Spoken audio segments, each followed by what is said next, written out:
Michael, can you also take Alexandra off of mute, please?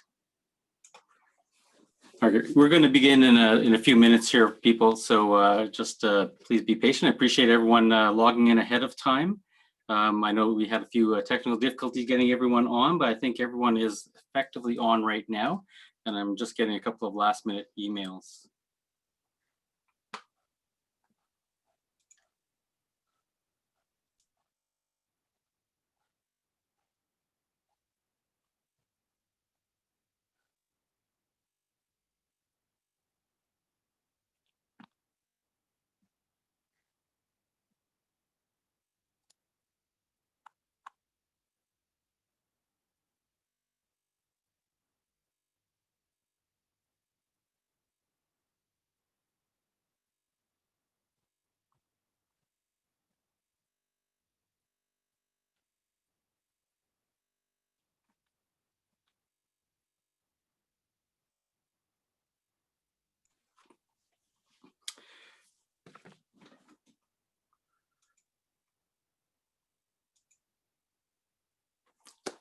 Okay, welcome everyone. I'd like to thank you for joining us at the ChemFortune 2020 Annual General Meeting of our members. I'd just like to thank a few people who are joining us today. Alexandra Sadanakis, who is our legal help. Alexandra was on the AGM call last year as well and provided some very insightful and helpful information when we got caught in some of the details that we couldn't answer ourselves. Michael Silvera, who is our technical support. Michael's been helping a lot of people get connected. Hopefully everyone is connected right now. And Elaine Wright, who is our administrator. Elaine has been sort of coordinating with Michael and making sure that all the emails get to the right people. So hopefully everyone can hear me. Michael, can you let me know if you can hear me right now? I can hear you. Thank you. Okay, so this is a quick, just recapping the agenda. This was sent out a couple of weeks ago to all of our members.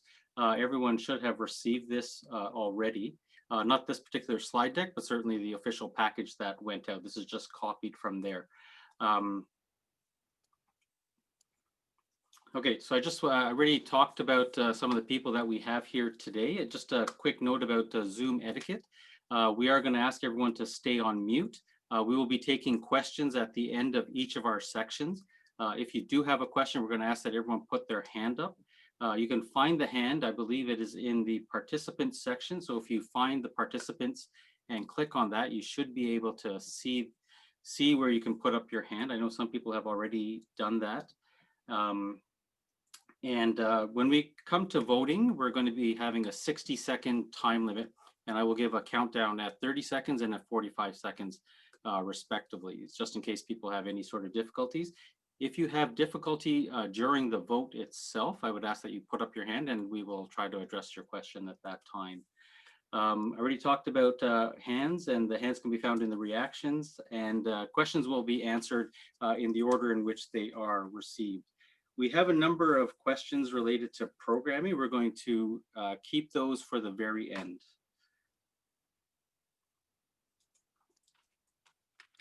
And Michael, if you can you just turn off the annotations that are showing up on my screen right now?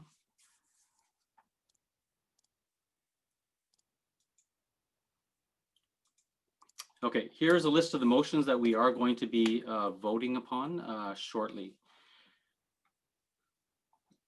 So who can vote? Our confirmation of members. Essentially, our members are people who purchased a membership for the 2019-2020 ski season. That was last ski season.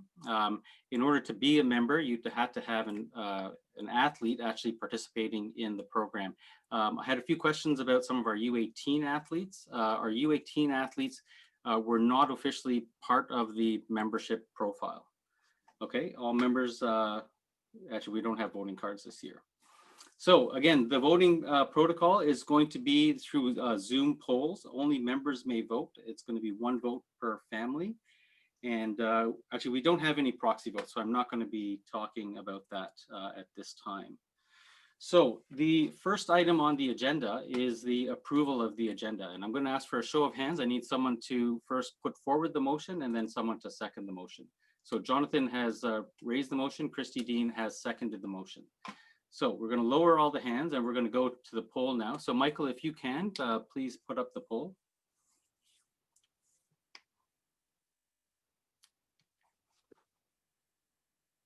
Okay, so we're going to give you 60 seconds now for the poll. We have 42 members here. I will acknowledge that our quorum number is 10% of our members. We had 142 members last year, and as a result, our quorum is 14 or 15 members, and we have 42 participating today.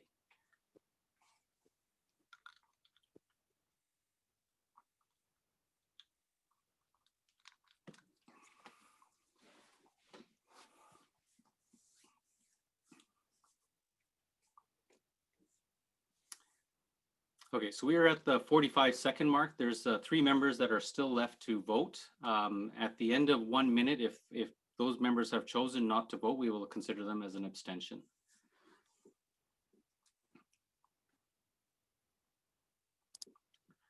Okay, so Michael, you can close the polling. The approval of the agenda is at 41 votes in favor of, so I'm going to say that the motion has passed, and we can move on to the next item. Okay, the next item is the approval of the minutes from last year's AGM. So could I get someone to put forward that motion? Christy Dean and David Ransom has seconded. Sorry, and I just want to confirm with Elaine if she's getting the names of the people who are putting forward the motion and seconding the motion. Okay, Michael, you can open up the second poll now.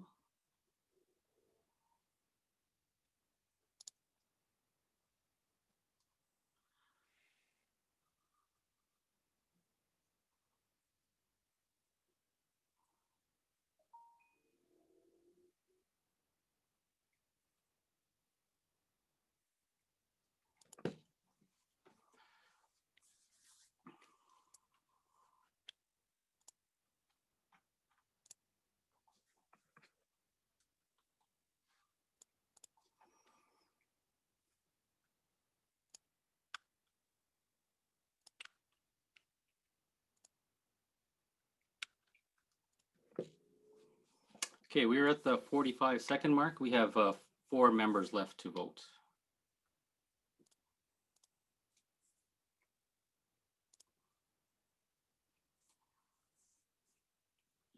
Okay, and Michael, you can close the poll now. And Michael, are you sharing the results with everyone? You should share the results of the poll with everyone, so everyone can see that the poll results have passed. We have 39 members who voted in favor.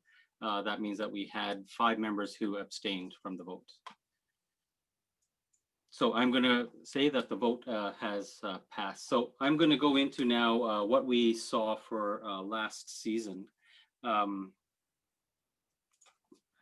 So we had a lot to be proud of at Camp Fortune. I want to first start by just giving out a few thank yous. So this season was so much better with all of the volunteers and all of the volunteer coordinators that we had setting up races, creating the events, setting up clothing, all the work that went into planning for our U14 provincials, which unfortunately we will not be hosting this year. We had an amazing coaching and admin staff setting up our camps and our training courses. We had a number of actually non-parent volunteers. These are volunteers who were parents of kids who have aged out of the program, and they still come back and they're helping out. They're helping out on some of our committees. Our treasurer, Lindsay, is one of our non-parent volunteers. It's a huge amount of help that we get from people. And I'd like to thank Peter Suderman, who's the Hill operator. So Peter and his team have been providing a huge amount of support to the Camp Fortune Ski Club over the years. He's been blowing extra snow. He's been getting the cat up there and grooming when we need it. We've had our coaches go up and help with some of that grooming so that it's ready for our races that we've had.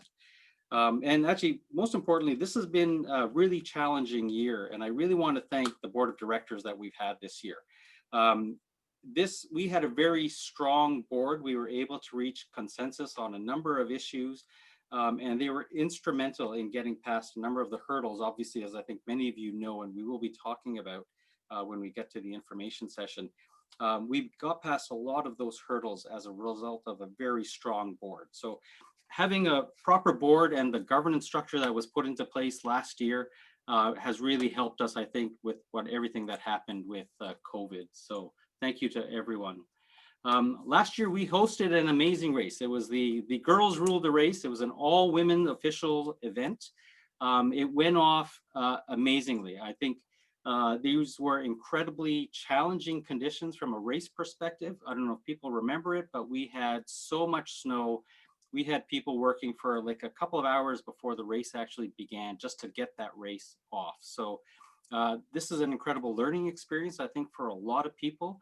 And to pull this off, I think, was amazing. And as a result of it, we got some great exposure, not just within the province and nationally, but also internationally. I know talking with some people, they were getting calls from people around the world that this really did get noticed. So I think it made a really big splash. Our FIS race also went off really well this year, and it did provide our club, as it does every year, with some additional funds to help us offset the cost of gates and all the equipment that we do purchase in the club itself. This was actually the second year that we had our FIS E&L team, and we had our coach, Mathieu. Matt was an amazing coach this year. The kids loved him. The program actually went off really well. I was really happy to see that. A lot of smiling faces from those kids. It was just amazing. And of course, we had successes from all of our athletes in all the levels. So this was actually a really great year. In terms of volunteering and officiating, this was actually the first year, and I have to tip my hat to Philippe on this one. This was our first year. We actually had 100% compliance in terms of the policy. So everyone contributed to our club. It was amazing to see. This was a direct result of better communications going out about the rules and the expectations. We provided a lot of guidance in both French and English. And Philippe and the parent chairs provided a lot of support to a lot of our new volunteers. So Camp Fortune this year was actually the first club in Canada to offer the new Alpine Canada Level 1 course. That actually went off really well. I actually taught that course. A few of the people may remember me. That was actually a great course to teach this year. I think it was a much needed refresh that we did get together. As a result, we got a lot of new officials this year, not just in level 1. We had a number of level 1 courses, but we also had a lot of level 2 officials that signed up this year. I think this is probably a record year for the number of officials that we put forward. So it's great to sort of see that. This year, our club put forward 22 coaches, and we helped them with getting some of their coaching certification. Most people may not be aware, but our coaches do a lot of training in the off-season, pre-season, on weekends and at nights, getting their certifications and improving their certifications. And this is all to help our kids at all the levels. So it was great to see. We sent 2 coaches to special women in coaching events. One of them went down to Southern Ontario Division in Collingwood. They had an amazing event there. I spoke with her. She said it was great. They had a lot of fun, and I think they learned a lot. And she brought some of that back to the Hill. We actually had a lot planned for the end of the season, which unfortunately was cut short. So we never got to see that come to fruition. But I'm hoping that in the coming years, we're able to sort of see that and essentially get a sort of a more balanced approach in our coaching. Just in terms of governance. So this season, our club had a very new governance structure. It did work very well, and I am so thankful that we have that governance structure. Going into what happened with COVID, with all of the unknowns and everything that happened, this would have been a very difficult situation to deal with from a legal, from a structural perspective, if we didn't have that governance in place. And we have put forward some new policies. We've communicated that to members. We have received some feedback on that, and we will be presenting that feedback at the information session shortly.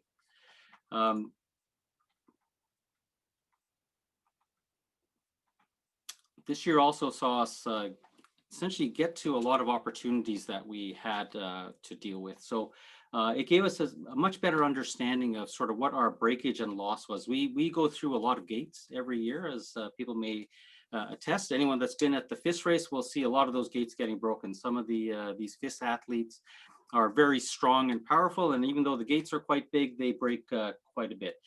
We've had much improved inventory management, and certainly we have a much better understanding now of our sort of year-to-year expenses and what it is that we need.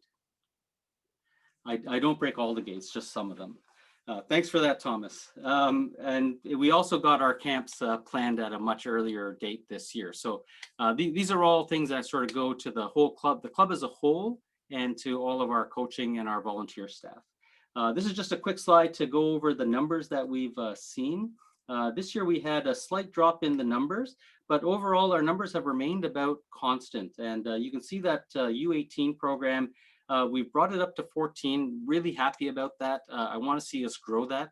Ideally, we would like to really see how we can get, our athletes should really be training in alpine ski racing right up until they finish high school. And ideally, we get them into the university program. We have a discussion next week to discuss how we can help the university program as well.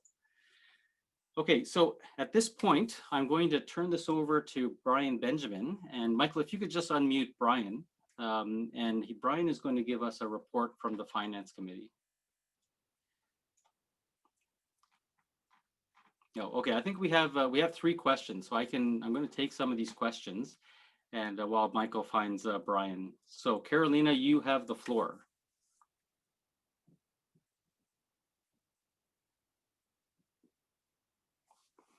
Carolina, I think you may still be on mute. Did you have a question?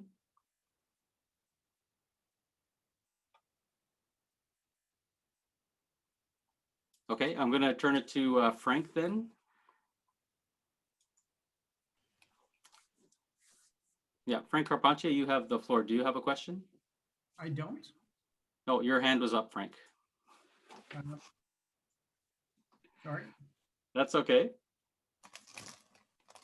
Okay, so Brian, I know you're there, but I think Sean Turner has put up his hand. So I'll see if Sean has a question first.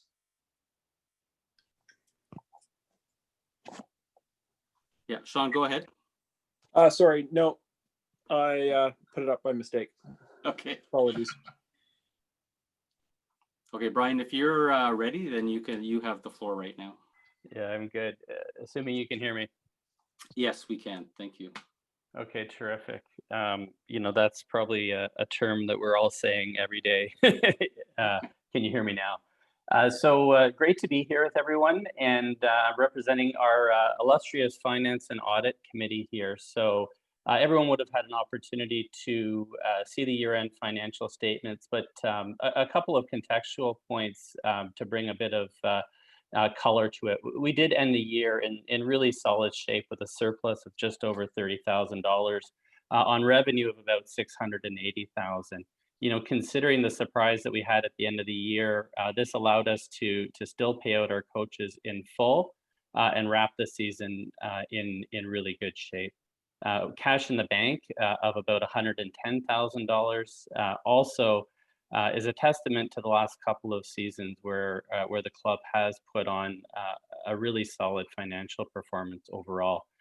You know, good governance dictates really not-for-profits to maintain a surplus that allows for us to carry a few months worth of expenses.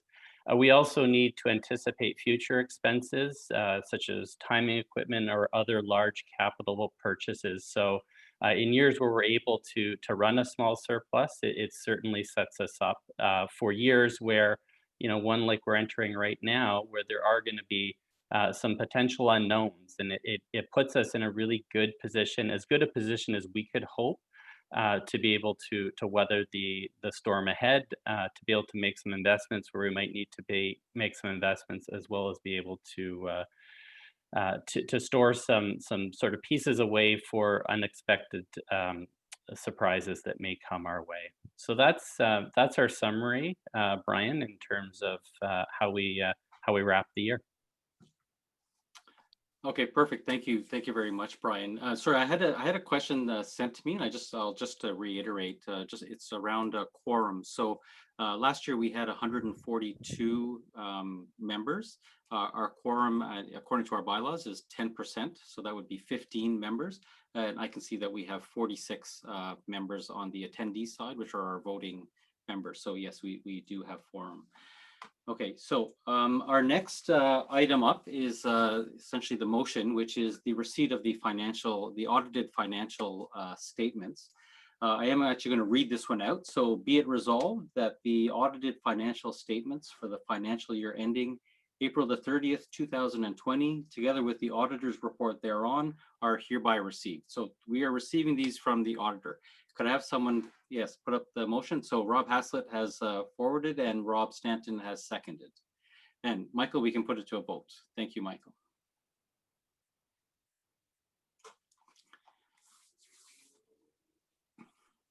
I think as we move on, people are getting much faster on the vote because it seems to be going a lot faster. We're still going to give the 1 minute unless we can get 100% of the people voting.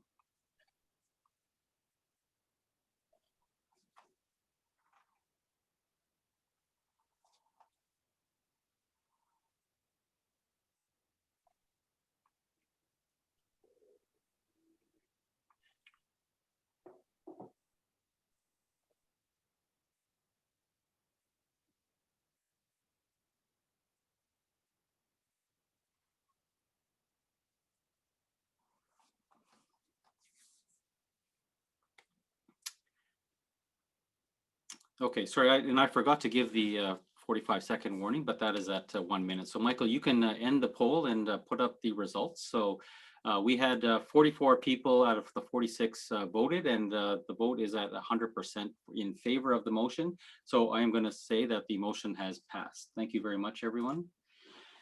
Okay, item number 7 is our appointment for our public accountant. So be it resolved that Kelly Hubers McNeely is hereby appointed as the public accountant of the corporation for the financial year ending April the 30th, 2021, and that the directors of the corporation shall hereby authorize to fix its remuneration. So, okay, so it was the motion was raised by Tim and seconded by Christy, and Michael, we can put up that poll next.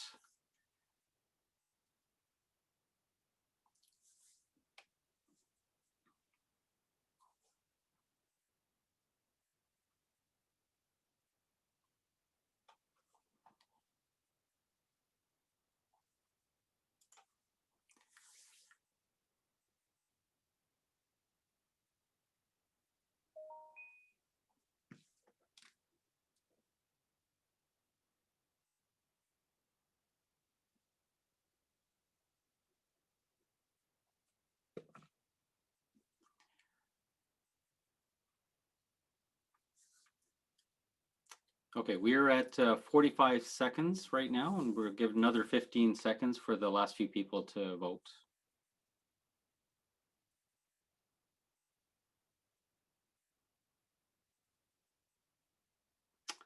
Okay, so that's 1 minute, Michael. You can close the vote and just share the results of the poll. Okay, so almost everyone voted. It's 100% and it's unanimous. So we will continue to go with Kelly Hubers McNeely as our appointed public accountant for the audit for next year as well. And I'm going to say that that motion has passed. Thank you very much, everyone. Next, I'm going to turn it over to Brian again, who's going to talk a little bit about the nominating committee.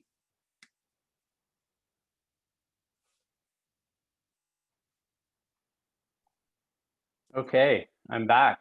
A different hat this time. So now I'm here as the chair of our nominations subcommittee. A little bit of context in terms of what the committee is really set out to do. So this committee was tasked this year with filling 4 vacant board positions. As you can see, the members of the committee were myself as the chair, Stacy, Christine, Joanne, Philippe, and Tim. It was a combination of several members who participated last year, and then myself and Tim, new members this year, to balance both continuity, because there was a really rigorous process that was put in place last year, and we wanted to continue to bring that forward, but also to bring some newness as well.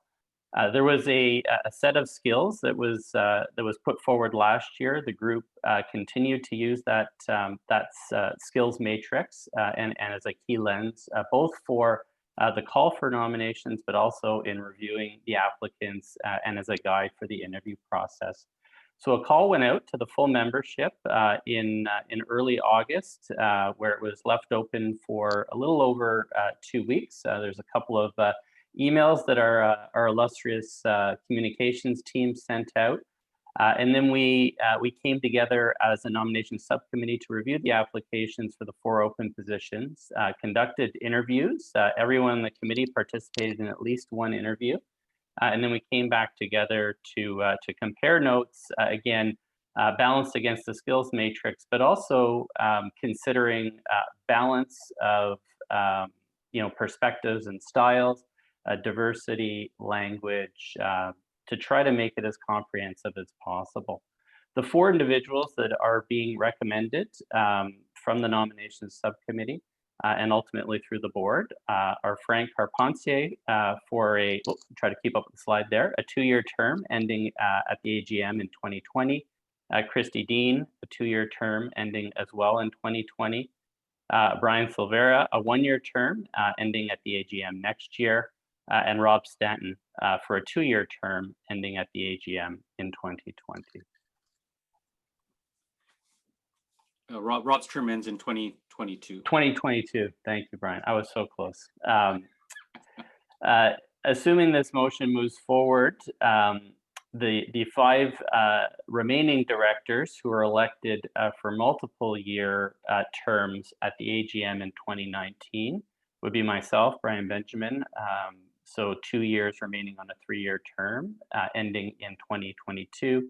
Jeff Dawson, 2 years remaining on a 3-year term ending in 2022. Rob Haslett, remaining 2 years, term ending in 2022. Jonathan Herman, 1 year remaining on a 2-year term ending in 2021. And Helen Blaskus with 1 year remaining on a 2-year term ending at the AGM 2021. Perfect. Thank you very much, Brian. So at this point, we are going to put motion number 7 to a vote. So be it resolved that the following individuals be elected to the board for the terms indicated below. I'm not going to go through the terms again. Brian just mentioned them all. Everyone can see them on the screen. So Jeff Dawson has put forward the motion and Marc Grandin has seconded. So Michael, can we put the vote up, please? Okay, so the vote is up and is ready to go.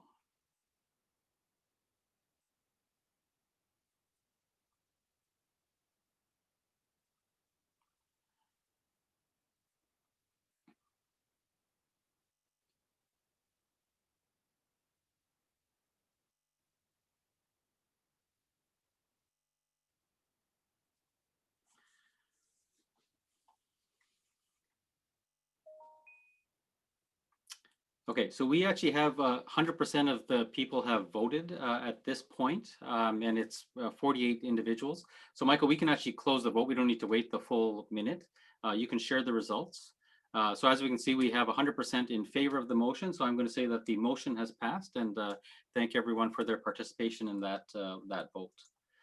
Now, this next motion is, I think, something fairly important. I'm going to actually, Jonathan, sorry to put you on the spot here. I should have mentioned I was going to call on you to just give a brief discussion of why we have this motion and what it's used for. So, Michael, if you could just unmute Jonathan, please, so that he can talk to this next motion.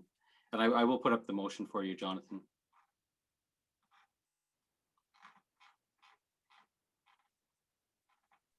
There we go. Hi, everybody. Yeah, with governance reform and good corporate governance practices, this type of a resolution would be pretty common to see in any corporate annual general meeting. It essentially enables those of us who are working in a volunteer capacity officers, the board, and so on to sleep well at night, knowing that the members back us up in the decisions that we make throughout the year. Legally, board members are required to act in the best interests of the corporation and in a fiduciary capacity. So this is something that you would see in routine AGM minutes for most corporations. And if I've got any of that wrong, we have our lawyer Alexandra who can chime in as well.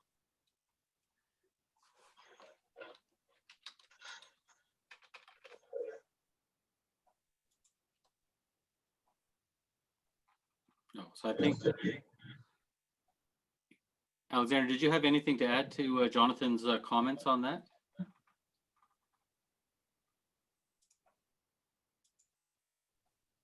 Okay, Sorry, so- I wasn't succeeding in unmuting myself. No, I've got nothing to add. That sounded accurate to me.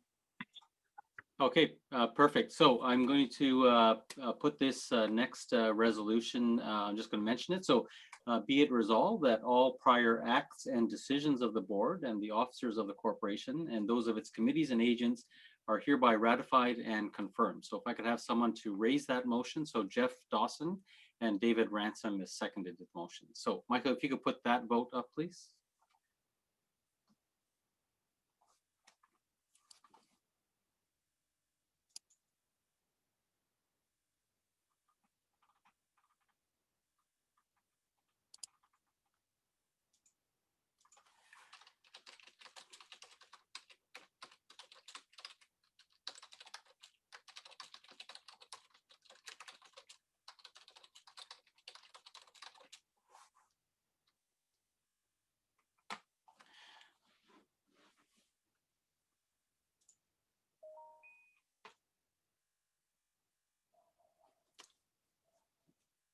Okay, we're at the 45-second mark, and we're going to give 15 more seconds to give everyone a chance to vote.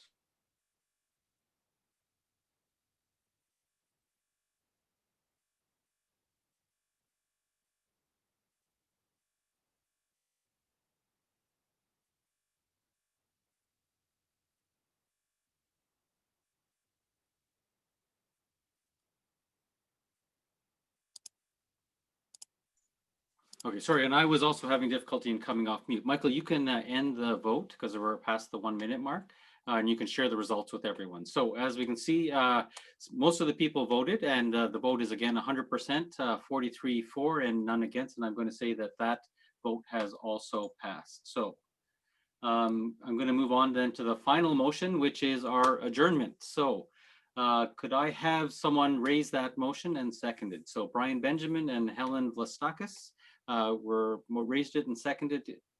And Michael, you can open up the final vote. And I'll just, as people are voting for this, I'll just remind everyone, we are going to now move on to the information session, assuming that this vote passes. And then we're going to bring everyone into a common room. It's going to be completely open now at this point to the questions. I know everyone on the panelist side has been essentially in an observer status. Everyone on the attendee side has been able to vote.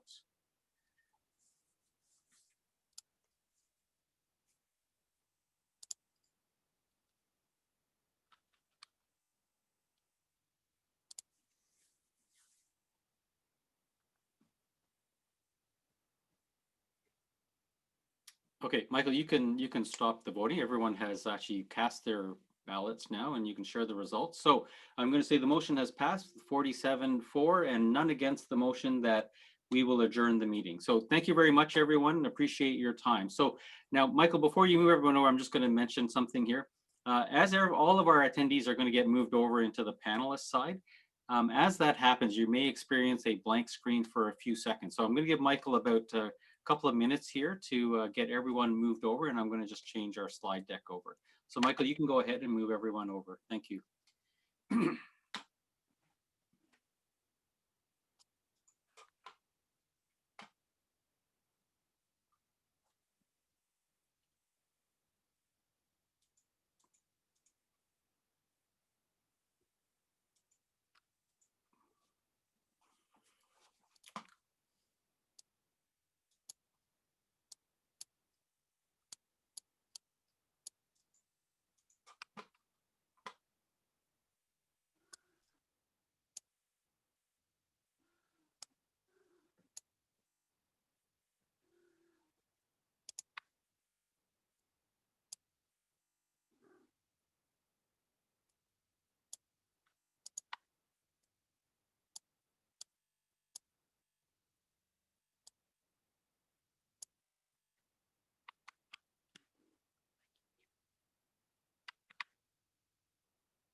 Was I on mute that time, Michael? I think I was. So I'm going to say it again. I just want to thank Alexandra for joining us today and helping us out certainly beforehand as well. So Alexandra, we're going to be going into the information session portion now, and you're welcome to stay if you'd like, but you're not required to stay. So thank you very much for attending today. Okay, so I think Michael has everyone moved over. And Michael, if you can, we have a question and answer box there. I think right now it was only the attendees who were allowed to post questions in there. If you could just open that up so that all of our panelists can also ask questions in there. Okay, so I think everyone's already ready to go with this. I'm just going to quickly go over the agenda. I'm going to talk a little bit about well, what's happening with COVID-19. I'm going to turn it over to Jonathan Herman, who will discuss some of our governance and the policies that we've had. I'll talk a little bit about our dryland training. Alistair Scott is going to come on. I think Alistair is on. He's going to talk a little bit about our preseason camps. And then Rob Haslett is going to talk about the regular season. Then at the end of it all, we're going to open it up to questions. So I'm going to ask everyone to hold your questions because there is going to be a lot of overlap with what we're going to present right now. I think we're going to try to present it in a fairly quick fashion and then open it up really so that parents have the opportunity to ask mostly questions. And I think that's how we'll handle it. So the first thing I'd like to say is that in terms of COVID-19, in terms of our club, what is paramount here is that the safety of our athletes, of our coaches, of our parents, this is what's really important here. And this is really all of the policies that we're putting in place and all of the structures that we're putting in place in terms of like all of our training, how races are going to be run, how the lodge is going to be run. All of that really relates to safety of all of these people. This is all coming under the jurisdiction of a number of different entities. So I'm not sure if everyone is aware of who these entities are, but Ski Quebec Alpin and Alpine Ontario, we're cross-border jurisdictionally in terms of ski racing. So both of them will have some sort of a say in terms of how we operate and how we operate our training and races. Certainly our insurance comes from these two organizations or through these two organizations. The Ski Operators Association, both in Quebec and Ontario, will also play a part because we will adhere to both of their policies, and not just in terms of training at Camp Fortune, but also racing across the region. So we race in both provinces. And then, of course, we have the regional and provincial health authorities, which are going to play a big role in terms of dictating how we have to physically distance, how we have to monitor who is there, how we have to do contact tracing, etc. And I'm going to say that as we progress through these presentations, people should understand that all the information is accurate as of today. However, as we've seen, and I think we've seen that in terms of school reopening, and we've seen this in terms of opening up the province and the social fabric, we've seen that things will change very quickly. So, just a few weeks ago, the numbers looked very good, and just this week, the numbers are maybe not looking very good at all. So, at this point, I'm going to ask Jonathan to come on and talk a little bit about some of the policies that our board has put forward in this last season.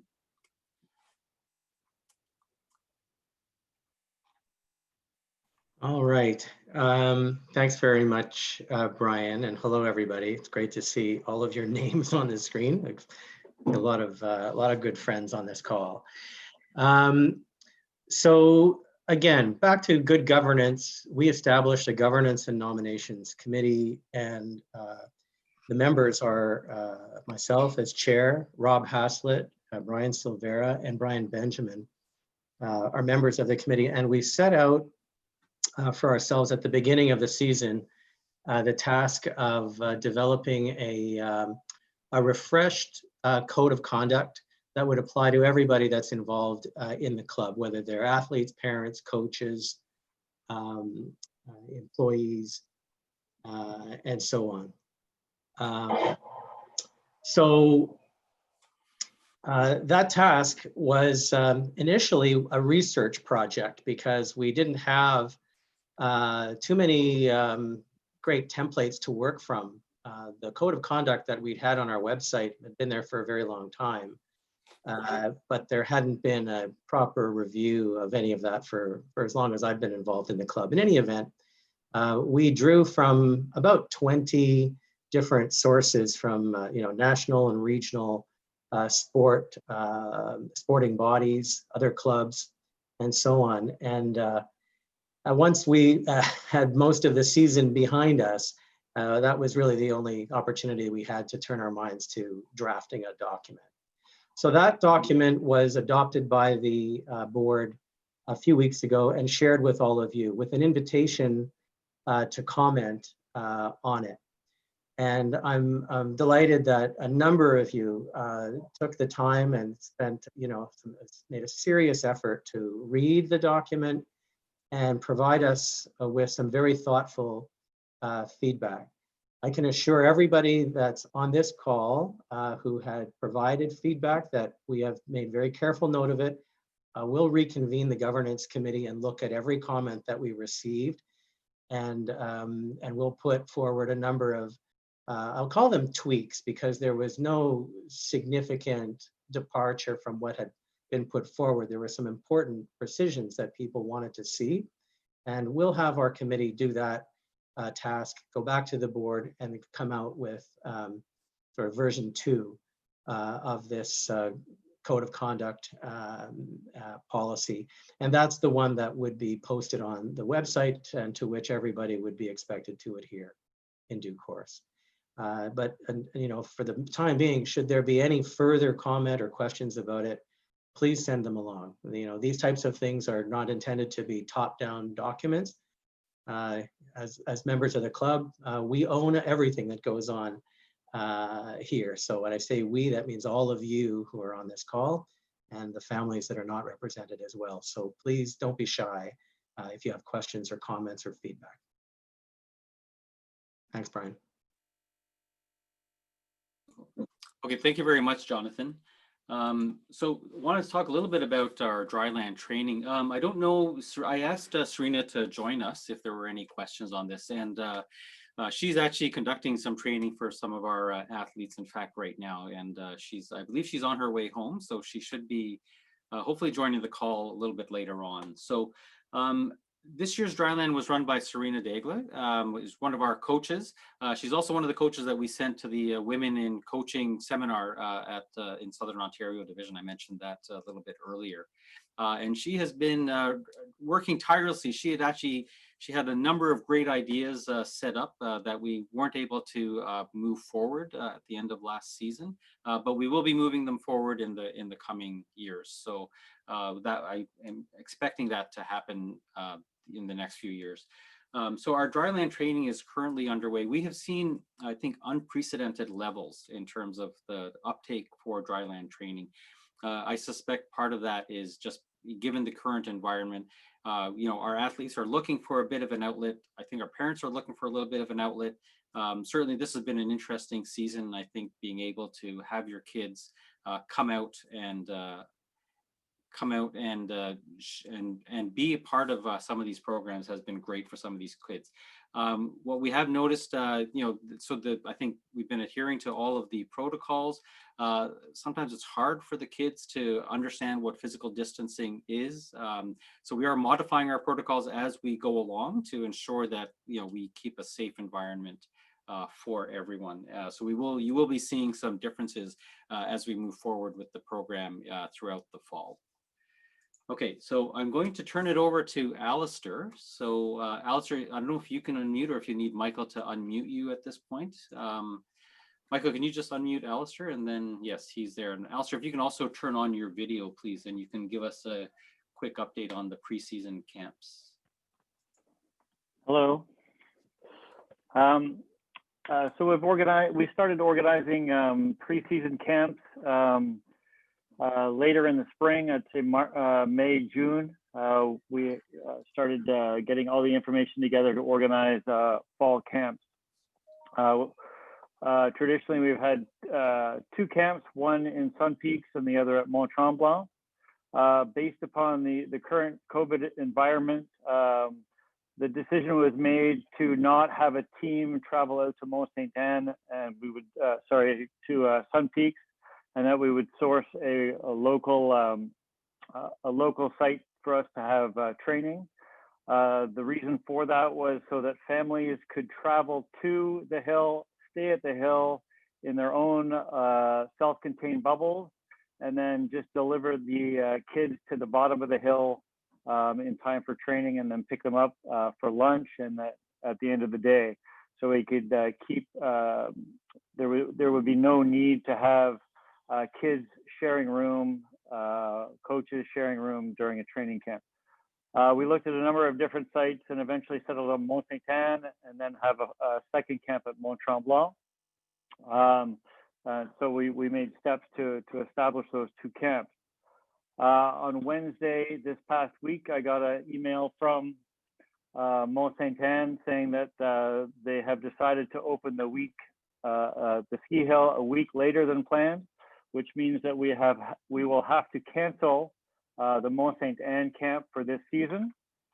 The reason, it took me a couple of days to find get the reasons why they canceled the camp or decided to close a week later.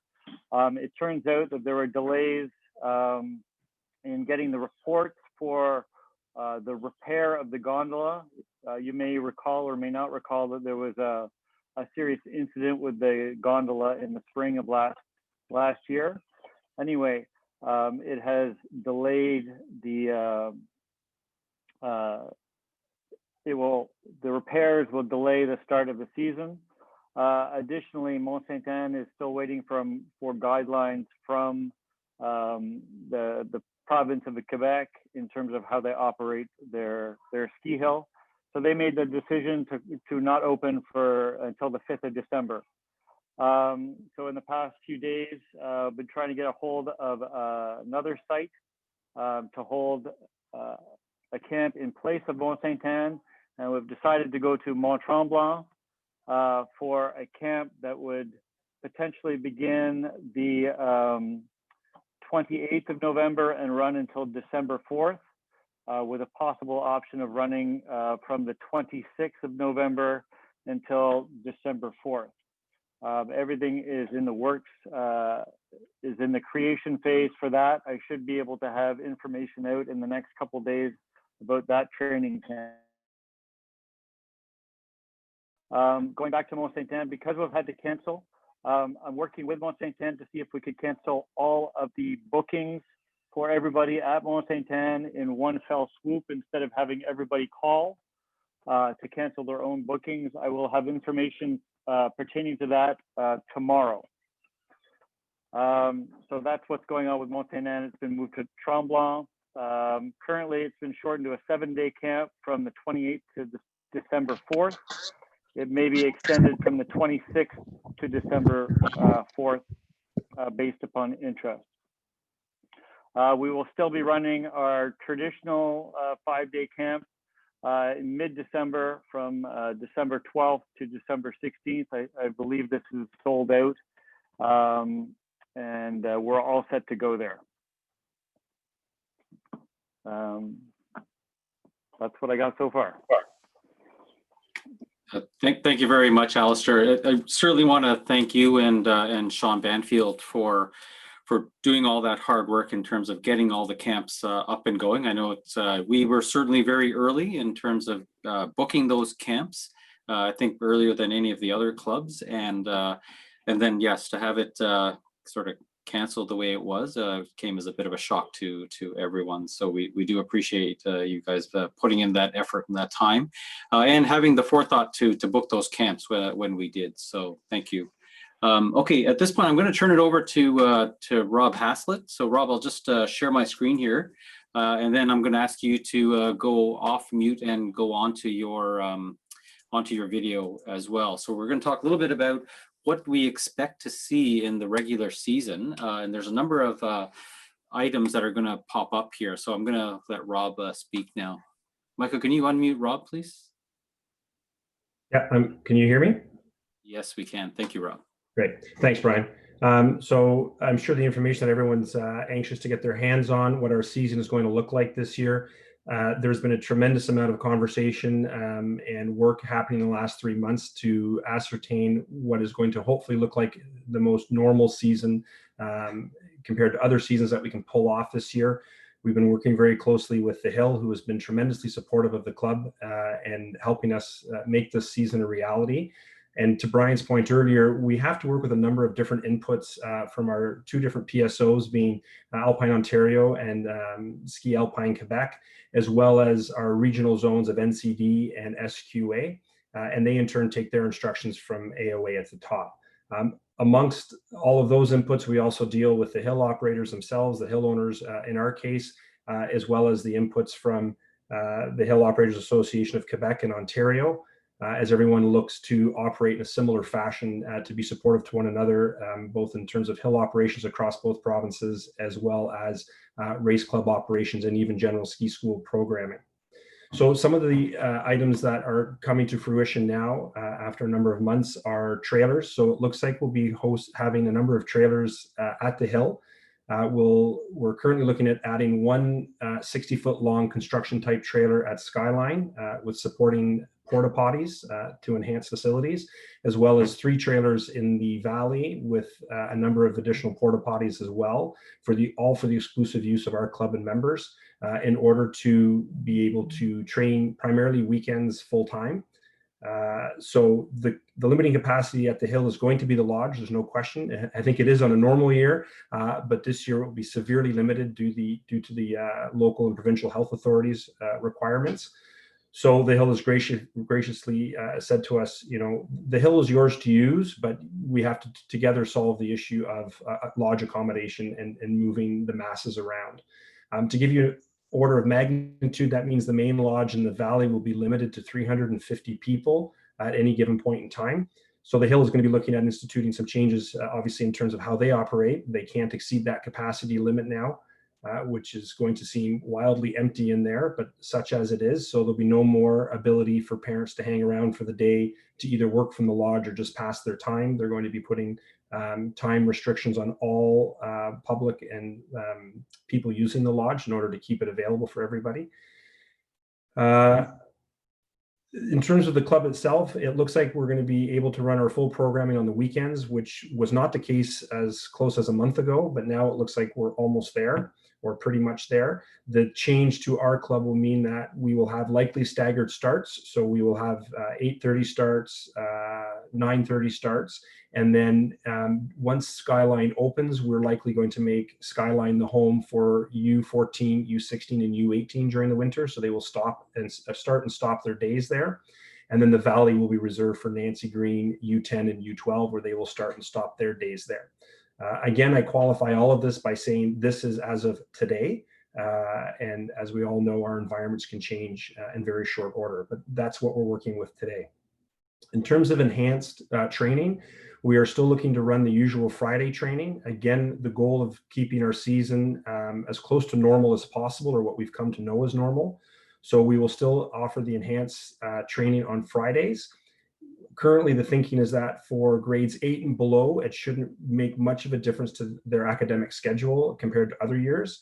However, the biggest impact on academic schedules will be for the U16s and U18s, where missing a day of high school could have substantial repercussions. So to offset that training will still be available to those age groups. However, to help offset that, we are looking at adding additional evening training and expanding the length of evening training. So evening training will continue to run on Wednesday nights, just as it always has.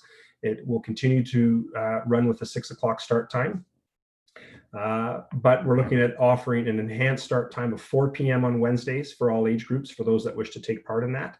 The thinking behind that is that offering the 2 start times, we know it will be a potential burden on some parents in that they may have to take off work early to get their kids up there. However, it should take less time to get up there. Navigating the bridges at 3:30 or 3:15 on a weekday is significantly easier than navigating the bridges at 5 or 5:30 on a weekday.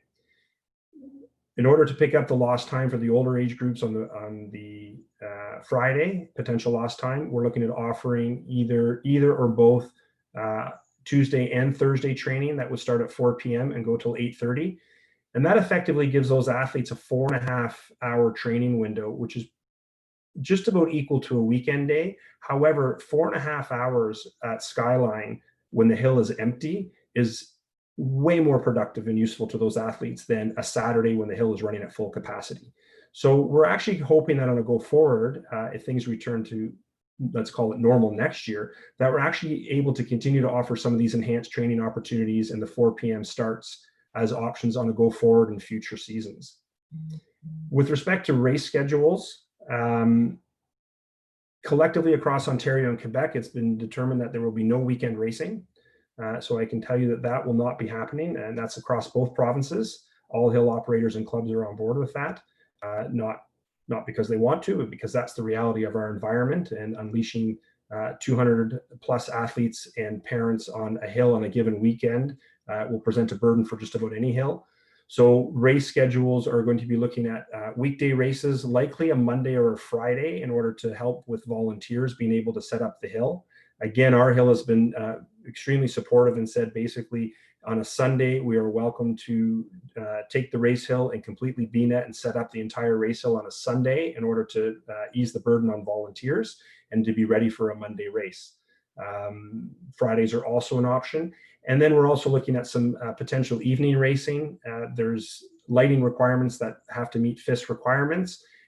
Camp Fortune was ahead of the curve on this one and brought that to us and said that they were already investigating enhancing their lighting on Skyline in order to be able to potentially host some evening races if that option presents. So again, another testament to the Hill's support of the club and ski racing in general, both regionally, provincially, and nationally. Races will likely be reduced. Working on the information we have today, it looks like the provincial sports organizations are going to say one race per month up to U12. So U10 and U12 will be having one race per month or 3 races for the season. And then U14 to U16 will likely be 3 to 5 races. The local zones, NCD and SQA, work together to develop those race schedules in conjunction with the clubs and the hills. Again, a lot of inputs and a lot of coordination that has to happen. So there's a whole host of different environments, situations, and concepts in terms of logistics and how to run these races. There may be some limitations on number of athletes, which may require some of the larger programs to be run split races. So girls one day and boys one day, or girls one evening, boys one evening. So those types of things are still up in the air. But I think the important takeaway is that there will be a race schedule. There will likely be 3 races as a minimum, and for the older age groups, potentially more. So all in all, I just want to conclude and say it looks like, against all odds, as of today, we are going to be able to pull off as pretty close to a normal season as can be expected with the full weekend schedules, albeit slightly staggered start and finish times. And we are still going to have our Friday training and our Wednesday night training. And in fact, I really think that the icing on the cake here is that we've been able to identify some enhanced training opportunities potentially that could yield some really great results for our athletes if they start to pick up an extra 3 or 4 hours of training during optimal time compared to weekend time. So it's not as grim as I was thinking it was 6 weeks ago, and we've made a tremendous amount of headway and come a long way. So that's all I have for you.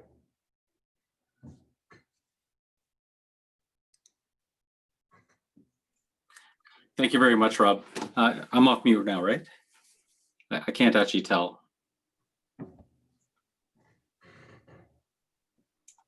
You are for me. Okay, thank you, Michael. So I'm going to open it up to questions in 1 second. The way that we're going to handle questions is we're going to ask people to raise their hands in the Zoom meeting. I have had a question asked privately here on the Zoom chat, and then one also publicly. So I'm just going to ask the private question first. So the question is, can you provide an update on the planned Camp Fortune Lodge upgrades or renovations that were scheduled to take place? So Rob, I don't know if you have any details. I can take that. So the Hill, again, very committed, and I For those of you that don't know, I have my own construction company, and I actually was in discussions a little bit with the Hill end of summer this year to help them, as Hill owner Peter Suderman was very committed to starting the lodge renovation this fall. And he was pushing hard to start it, even with the notion that they wouldn't be able to complete the interior, but just have a shell for people to be able to spread out in, and they could put picnic tables in despite permanent flooring not being down or it being completely finished. As it were, there are shortages within the labor industry, both in terms of trades and supplies of materials. And the Hill is elected to push that start off until spring. But the plans and permits or everything are in motion, and it will be happening, but we won't have it for this year. Perfect. Thank you very much, Rob. The next question is, will Friday training be a la carte for the high schoolers who essentially to accommodate the staggered schedules that we're anticipating? Yeah, great question. So prior to all of this hitting, one of the things that had been discussed was when we were doing the a la carte with people signing up the Wednesday before the Friday, it was proving really, really challenging to be able to staff appropriately and to have the right number of coaches, the right level of coaches in order to provide the best environment for the athletes. So one of the options that was being discussed throughout last season for this season was that we would still offer the package to train for every Friday, but by December 31st for the a la carte option, we wanted people to pick their a la carte by December 31st so that we were able to staff appropriately and properly for the season. Having said that, whether or not we'll be able to pull that off this year or not, we're not totally sure. We're hoping we'll probably poll our members again on this one. But once the race schedule is published, we're guessing that we'll see how it crunches out with how the school year continues to progress and how the athletes are finding their academic loads and what the ski racing schedule looks like. So, but yes, the a la carte will be offered, whether it's offered week of or whether it's offered in advance, we're uncertain of at this time.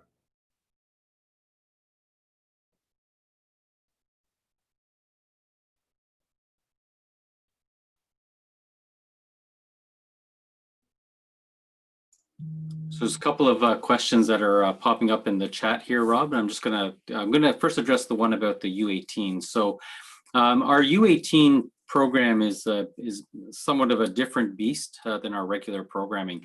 And it's actually comprised of some Camp Fortune families that did pay a membership fee, and but the majority of the U18 families, in fact, were not members. They did not pay a membership fee. They were just paying the programming fee for the U18 program itself. So only the members that actually paid the programming fee were on our list of people who were allowed to vote. So hopefully that answers that question. The next question is regarding the trailers, and the question is, how are they being paid for? So Rob, do you want to just take that one? Sure. So again, a lot of discussion with the Hill. The Hill is actually getting some of their own trailers as well. Our club will be paying for our trailers, and that gives us basically access to the Hill. The Hill is being extremely supportive in offering a number of things to do with the trailers. One, the space to install them.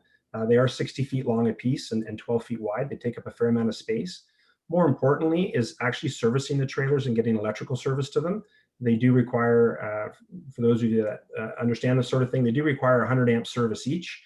And to run those cables and to run that power, it can be very expensive and costly. So the Hill is basically saying, they'll pick up the cost to get all the electrical panels set up, bring the electricians in to service the trailers. They will pay for the electricity, provided that we're respectful of it and don't leave the trailers heated and lights on all week long. They're looking at sanitizing the trailers for us on a daily basis. They have to sanitize the lodge, so they're looking at getting their outsourced company to also do the trailers. And they're looking to provide cleaning services for the trailers for us, in that they will send their staff in on Monday mornings to wipe the trailers down, sweep the floors, take the garbage out. Again, provided that we're respectful. The comment being, they're not going to pick banana peels up off the floor, but they will come in and tidy and clean the trailers for us weekly. So all in all, they're being very supportive in that respect. And I personally don't think we can ask for much more. Yes, absolutely. That's it's actually worth mentioning again, Rob, as well, that yeah, we need to be respectful. The Hill is helping us out a lot, but yeah, they're not here to pick up our garbage. So the trailers are going to be our responsibility. We need to make sure that we pick up after ourselves and our athletes pick up after themselves. as well. So the next question is regarding the FIS race and regarding volunteer time. We are going to be going through a review of our volunteer policy. Obviously, this is going to be a very different year, and we will have to make some changes to the volunteer policy itself. So we will be working with our volunteer coordinator, Philippe Richer, as well as a few of the board members, and we hope to have that out shortly. We have to get the new board in place so that we can put that forward. The next question is, sorry, I should also say, you don't have to ask the questions in the group chat. You can raise your hand as well if you want to ask the question verbally, where we will take verbal questions as well. So about the Mont Tremblant, the new camp dates, the question has been asked, can those be sent out as soon as possible so that we can rebook? I think that was actually only finalized a few hours ago, if I recall correctly, Rob, I think. And we will be sending that out shortly. Do we have the dates for finalized at this point? Yeah, so that all came about really quickly, and a little background on the Mont Sainte Anne camp. They were fully booked that week that we had booked in for the racing camp with all sorts of teams from around North America. So it's really shocking that they have chosen to cancel that week or open a week later. It took everyone by surprise. Fortune was the first one of the first hills in to register for a camp with them. And they, at the time, said, you've got lots of time, don't worry about it. And 2 weeks later, they said, are you here? Because we're full. So, yeah, so it was a bit shocking. In terms of Tremblant, they got back to us today, and Tremblant is, they're okay with us going the same dates as Sainte Anne, except for the final weekend. So it would be from Saturday the 28th, I believe, through till Friday, December 4th, I think is the date. So it would be a 7-day camp on snow instead of 9 days. Okay, the next question is it possible to open up the currently full Mont Tremblant camp so that the athletes who were booked into Mont Sainte Anne will be able to move into that camp? So that's a great question, and I would we'll take that down, and we'll have to discuss it with coaching just to make sure that takes a lot of coaches. We have 100 athletes right now for the Tremblant camp, and so it's not a matter of not wanting to do it. It's a matter of making sure we can staff it properly and accordingly. Yeah, perfect. So the next question is actually related to COVID, and it is essentially, what happens if a child tests positive? Sorry, I'm just trying to keep track of all these questions here. What happens if a child tests positive during the ski season? And this is actually a great question. Essentially, the protocols are going to be the same as what's happening in the schools today. So we are going to have a number of trailers. Athletes will be asked to always use the same trailer. We will have contact tracing in place. We don't have those protocols in place right now, obviously.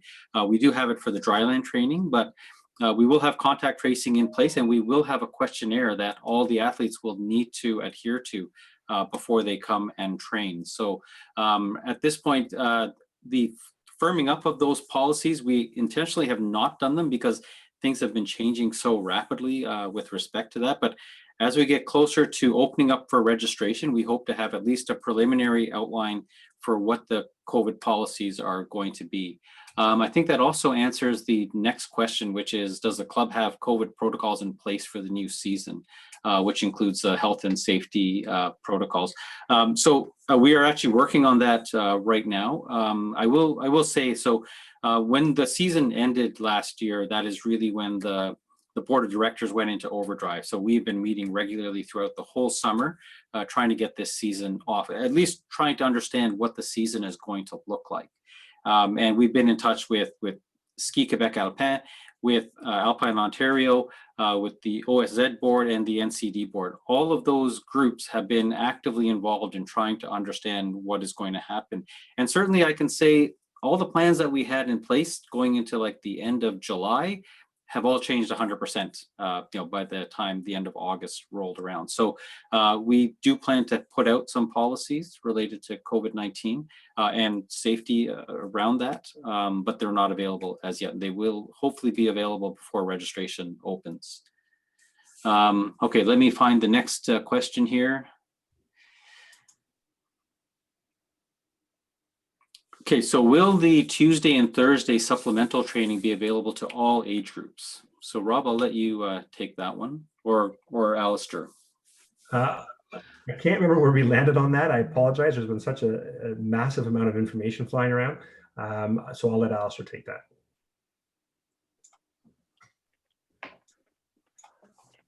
The current thinking was to have the schedule.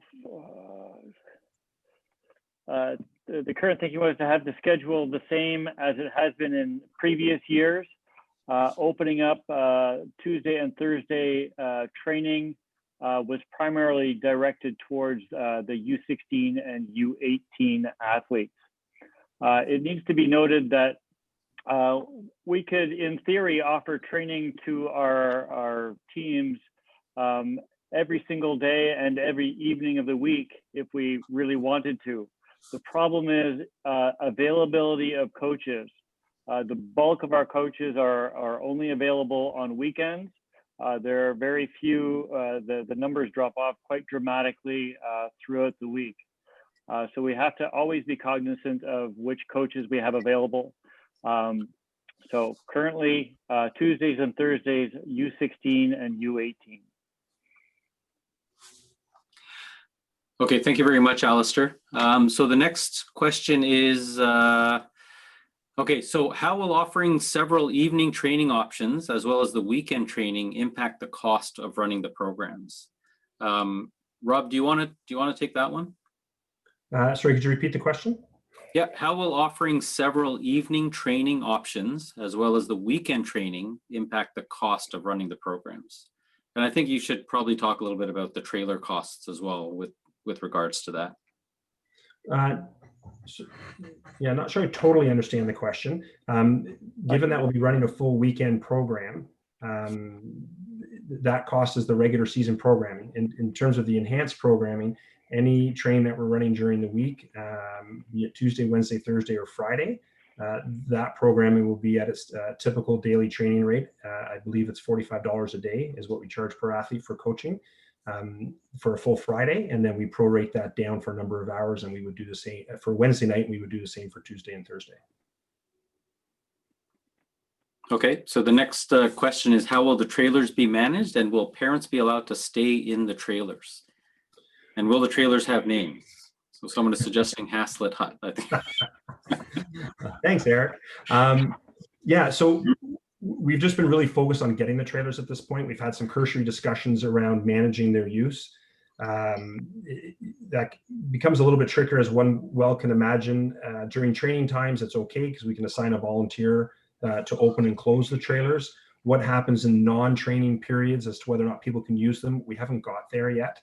We certainly don't want them to become hangouts and used and abused. So we haven't figured out how to control that access. In terms of day of access, we've had the discussions around assigning athletes to specific trailers. So let's say it's trailer 1, 2, 3 in the valley. We would assign athletes to those trailers. We assume for the younger groups that the parents will need to go in and help them get ready in Nancy Green and U10. For U14, U16, and U18, I'd like to think that those athletes can get themselves ready at this point in time. And I will conclude that by saying that the trailers are really there first and foremost for the athletes, and in terms of numbers and accommodations is for the athletes. As we get closer and we get a sense of what's a reasonable capacity for them, whether that's 30, 40, 50 people in a trailer at a time, they are 60 feet long by 12 feet wide. If there's a capacity to allow some members to change in there, then that will work out great. But at this point, it really is the focus on the athletes.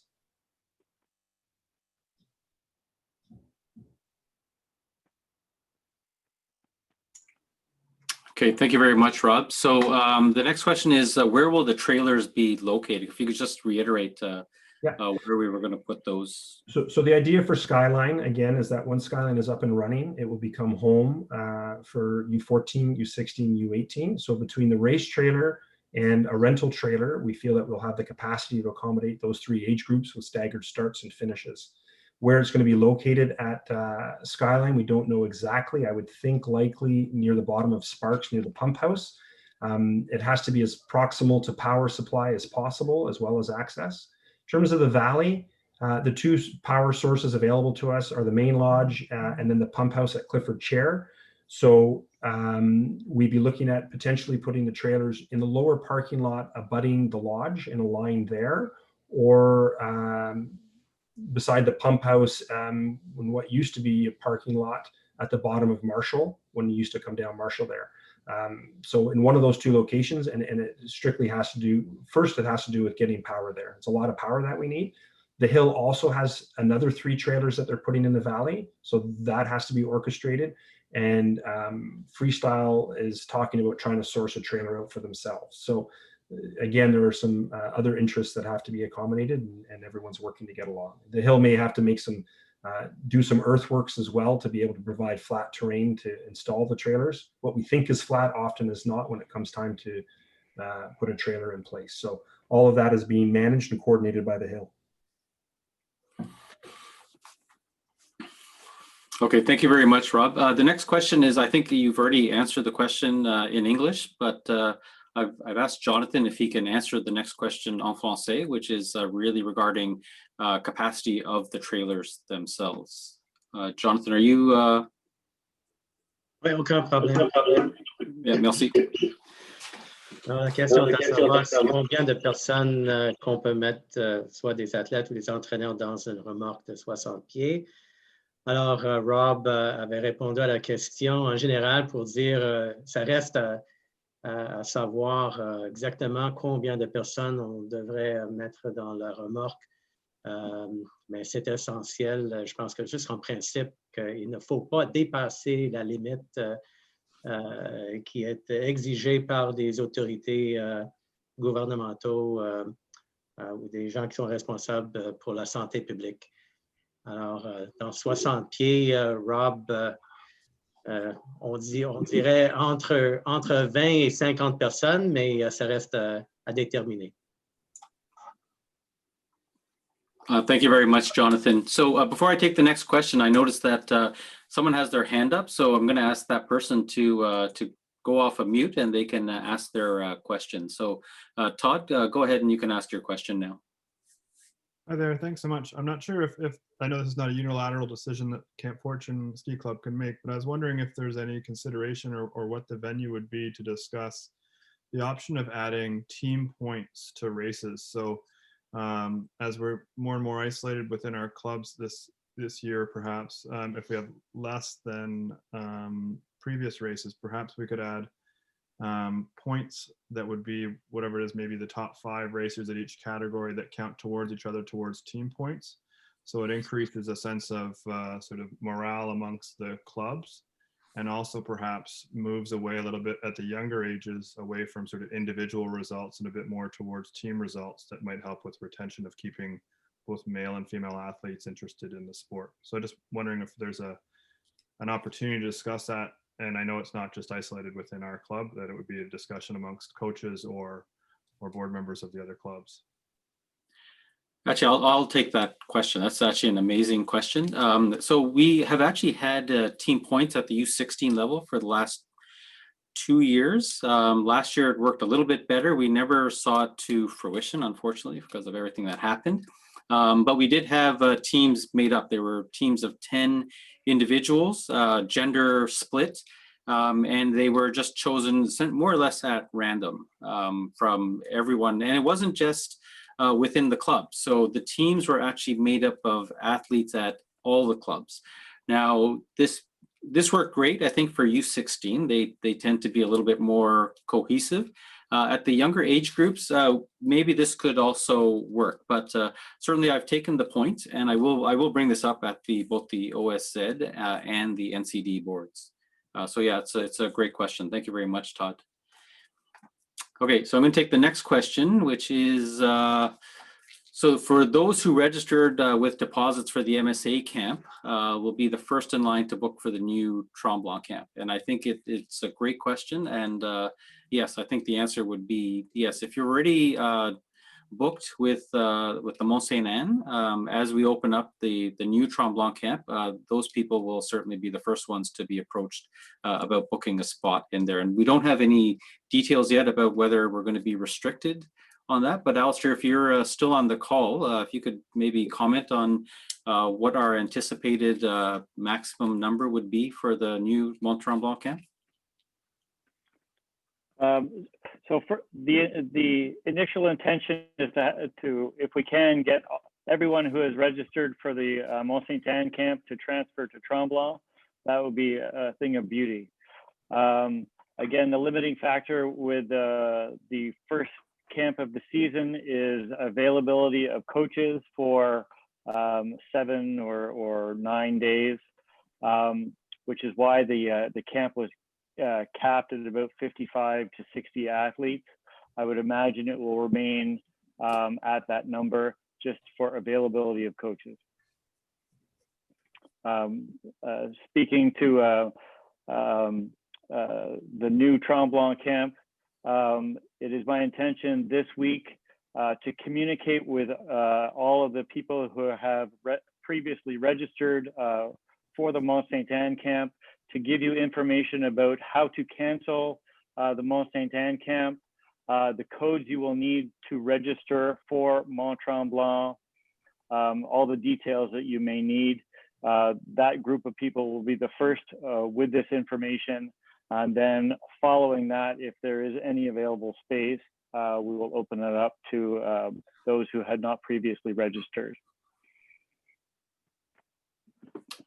Okay, thank you very much, Alistair. The next question is regarding the club's COVID plans. So, and the person is asking, so can you speak to some of the protocols in place if a family member, instructor's family member, or a member, guardian test positive for COVID? So will testing be required by all members and at different intervals during the season?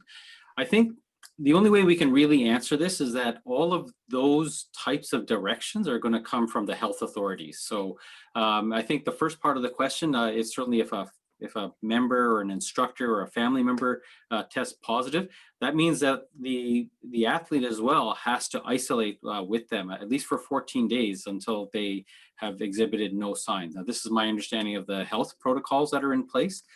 So whatever protocols the club itself will put into place will piggyback on top of the protocols that the health authorities themselves have put into place. And then the question is, will testing be required of members at different intervals during the season? I have a personal view on that, which I'm not going to discuss at this point. If this is something that the health authorities are requiring, then we will also require it. My understanding, though, is that the efficacy of doing something like that is, I don't know if it really has a lot of value to just randomly be testing people all the time. And I would actually defer that question, if we can find someone, I would defer that question to a health professional who would be better equipped, I think, to answer that particular question. Okay, the next one is, will confirmation be sent out to those who registered for the 12th to the 16th Mont Tremblant camp, given that it is full? And I have taken a note there to that member. So yes, we should have already sent out a note, but I will ask our camps director to send out a note just confirming all the people that are currently enrolled for the camp, and then also confirming if you're on the wait list for that camp. Important to note too, I think this year we've had an unprecedented enrollment rate for our camps and for our dry land. So we had discussions because previous years we weren't fully subscribed to, but close to it. We thought as of October 1st or mid-October, all things being equal, that we'd be able to open up our camps to potentially other athletes from other hills within the region. And that very quickly became apparent that not only could we not do that likely, but that we were going to have to put some extra effort into staffing our own camp. So it's a great sign of things to come, hopefully, and hats off to everyone. Perfect. Thanks very much, Rob. Actually, the next question has already been answered. That was regarding the team points. So thanks again, Todd, for bringing that up. Are we going to have a speed camp? The answer to that is unequivocal. Right now, Ski Quebec Alpin has canceled it. They do not want this. Alpine Ontario is, they haven't mentioned anything publicly as yet about whether they will actually host a speed camp. But I think the short answer is I seriously doubt that we're going to have a speed camp for the U14s or U16s this year. Is there a plan to have an April camp at Mont Saint Anne? Yes. Yes, but we haven't got that far. No, but I'm glad that our members are thinking that far ahead. We're very optimistic as well. Yeah. Certainly, I think it's a great option. I think we need to be thinking and stay positive throughout all of this. As long as we keep everyone safe, I think we'll be able to host and pull off a successful ski season. So the next question, en français, I'm hoping, Jonathan, you can help me with this one. I can answer in English, but I can't answer in French. Okay, can you provide the answer en anglais, and I'll ask Jonathan to then provide an answer en français. So with respect to parents having to stay at the mountain during lunch and stay at them in general, while that's been a club policy in the past, it's certainly something that we're revisiting, both to determine historically where it's come from, whether it impacts our insurance through AOA, and what exactly the requirements are. And I will give you a snippet of the discussion. Quite often, as all of us know, when we're trying to get a hold of a parent who we know is at the hill, often we can't. If you were a parent and your child was had an issue in the valley and you were in the Skyline Lodge, it would take you an easy 20 minutes to half an hour to get back to the valley by the time you suited up, got off the lift and skied over. So we are and add that to this year with the trailers, obviously, and the inability for parents to quote unquote camp out in the lodge or hang out in the trailers. We're certainly having some very real discussions on the requirements and whether or not there's a system that we can implement, a contact system, or an ability for people to hand off responsibility, or you have to be within 20 minutes of the hill, be able to get to the hill within 20 minutes of being called, something of that nature. But it's one of the many things we're working our way through, but we're aware of that past requirement for sure. Simone, is that okay? You want us to translate that to French? There's also the component about having lunch with the kids. Jonathan, you want to try that? En bref, la réponse que Rob avait fournie, c'était les détails logistiques restent à déterminer. Clairement, c'est une question importante, mais il va falloir regarder de très près qu'est-ce qu'on peut faire au niveau pratique. Parce que c'était important que les parents continuent d'être responsables, mais on a des limites au chalet pour permettre le nombre de gens rester au chalet. Donc, c'est un détail à déterminer. And the second part of that question was regarding volunteer hours. Yeah, I think point taken. Certainly there'll be discussion on volunteer hours. If there's reduced races and reduced opportunities to accrue volunteer hours, that's something that the volunteer committee will have to definitely take into account. It's obviously not fair to require people to make up a certain number of hours if they're just not available. Yes, so the volunteer policy is going to be going under a review very shortly. And we will be posting an updated volunteer policy for this year alone. We're keeping our regular volunteer policy in place when we get back to our regular life.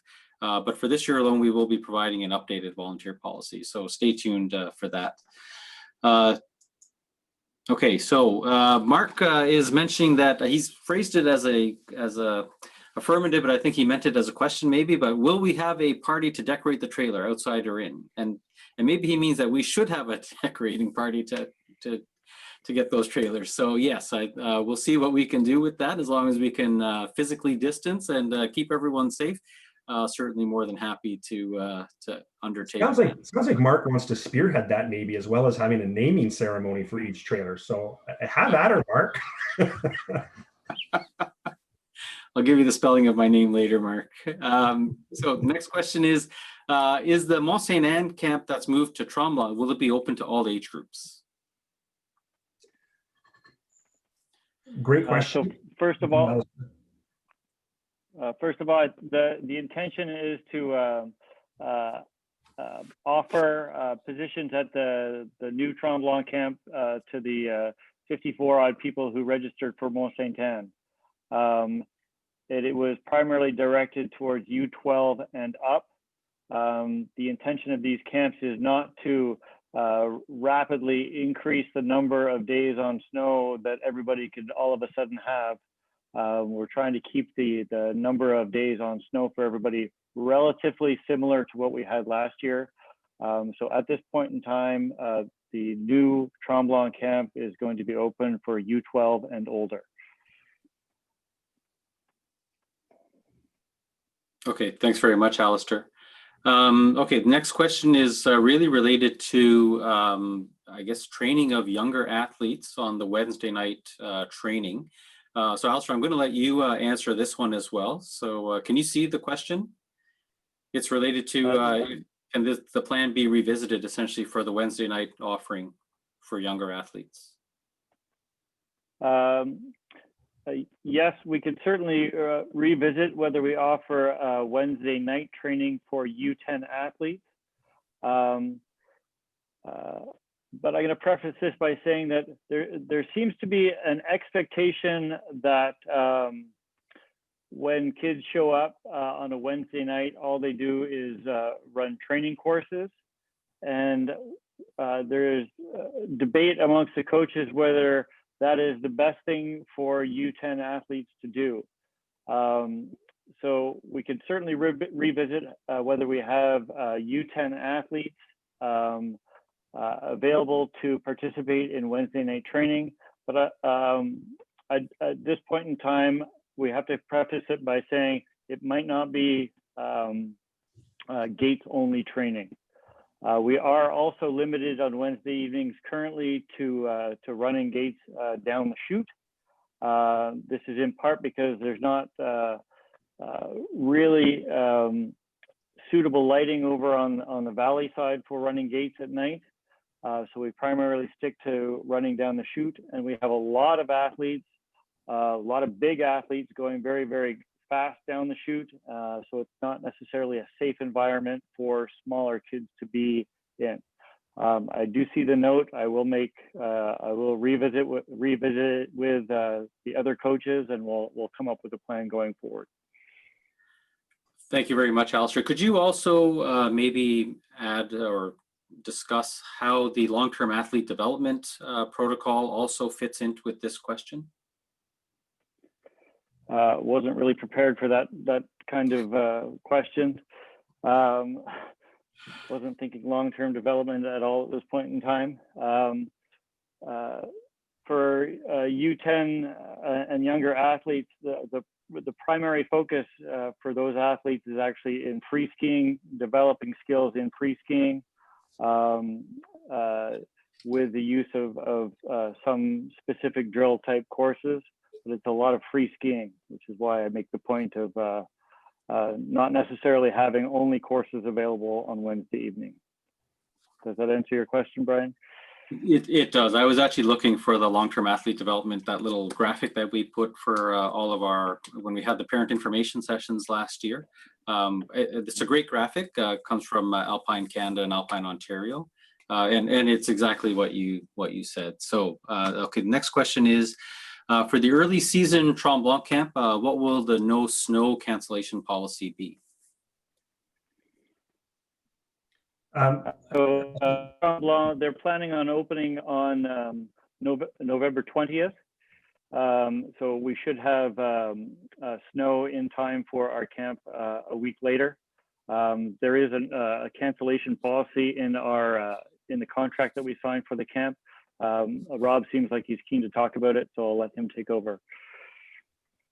No, I was just going to say that the cancellation policy will very likely mimic what we already have with Tremblant to do with the second camp, the original Tremblant camp. It's a very robust and generous cancellation policy. I believe you can cancel with a full refund up to 3 days, I think. And then if you cancel within 3 days of your arrival for your room and whatnot, you are looking at a partial refund. So I think that's about as robust as you're going to find. In terms of the club itself, once we reestablish new dates, we'll likely be running under the same format of deposits and moving athletes over in a relatively quick fashion.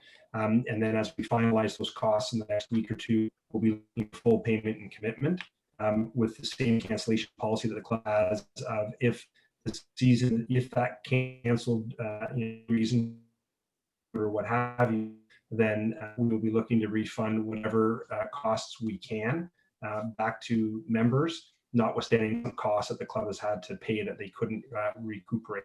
What those could be, I don't know. Again, because Tremblant has such a healthy refund policy this year. I think the risk is quite. Okay, thank you very much, Rob. The next question is regarding my response about the COVID school protocols and testing. The question is it safe to assume that we will be following the province of Quebec's Ministry of Education and Ministry of Health service protocols and guidelines when I reference this answer? So we are in both provinces. Our club actually has responsibility to both provinces. And I think the short answer is that we will actually go with the more restrictive of the two. So we have to adhere to both provinces' protocols, irrespective of where we are training, and we're only going to put forward one set of protocols. So whichever is the most restrictive of the two, that's the one that we're going to be adopting. I think that's a fair way to phrase the answer to that particular question.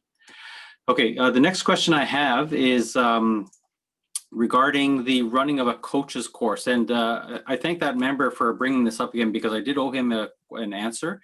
And in fact, the answer actually only has come in yesterday from the OSED board. So they are right now planning to run, I don't think the email has been sent out, but it will be shortly. I don't mean to put any pressure on you, Ariane and Philippe, but they will be running a level 3 course. And they will also be running a coach's course shortly. So they're still working out the details of that, but there is definitely a plan to be running an introductory coach's course. So we don't have the details 100% yet, but certainly they're getting underway and starting the planning process. Okay, so next one is, they don't think this next part has been answered. And how is the cost of the trailers distributed? So there may be more athletes in Nancy Green and U10 than in the higher levels. So will these families have to bear the brunt of the cost? I don't believe that's a reasonable assumption, but I'm going to ask Rob, do you want to take that? Or Brian Benjamin, if you're on the line, do you want to take an attempt at answering that question? I think we're still really in process here and trying to figure out what those costs are going to be and what the cost of the program is also going to be. Yeah, I can give some comment to that, Brian. So going back to my AGM hat, when I talked about the surplus from last year and the fortunate position that we've had surplus for a couple of years running now, you know, one part of good governance is to ensure that we're able to sustain ourselves, you know, for an unforeseen event. We also have to plan for things that we know are coming, like timing equipment. But there is, you know, for lack of a better term, a rainy day fund. And if there's ever a rainy day, this is the year where we're doing it. So, you know, we're spending more time crunching numbers than I do in my day job in terms of being able to keep our program fees as competitive as possible. But the intent is to have them as comparable as they have been in previous years. As Rob mentioned, we're fortunate that the Hill is working in very close partnership with us around some of the ancillary costs. We have the benefit of Rob owning a construction company, so even getting access to these trailers gives us a leg up. But we are fortunate as a club to be in a position to have some of these cash funds going into this year. And to be honest, I couldn't think of a better use of it than to allow us to have a semblance of a normal ski season and a very safe ski season as well. So we'll continue to dig in deep in terms of the numbers, and I feel confident that we're in a position to be able to make this type of an investment this season in particular. Perfect. Thanks very much, Brian. So just to answer that, continue with that answer. So we are still working out the details of how the costs are going to be apportioned. I don't think that there's going to be any particular age group or set of families that are going to be asked to burden more of the cost than anyone else. The costs are going to be shared amongst all of the members. So stay tuned for what's going to be happening next. Next question is regarding dryland training and the request to move it to Relais Planel. It's so, I don't know, Serena, are you online as yet? I know she just sent me a text saying that she was on her way home and she may be online shortly. But I did have a chat with Serena Certainly that venue seems to be an amazing venue. It's great for our athletes because they're able to spread out, and it's great for our parents because they're also able to spread out and go for some great walks. Serena, go ahead. You can take this question. I thought I heard Serena on the line. I did receive an email from Serena earlier on today indicating that they're going to hold the dryland session at Le Relais Plein Air. Yes. I think that's going to be distributed soon. Yes, that will be going out shortly. So the answer is yes, we are going to be moving to Relais Plein Air. Okay, so any word about the AO or the officials update for this year, and the assumption that it will be held by Zoom. So yes, that's a very good assumption to make. Almost certainly it will be held by Zoom.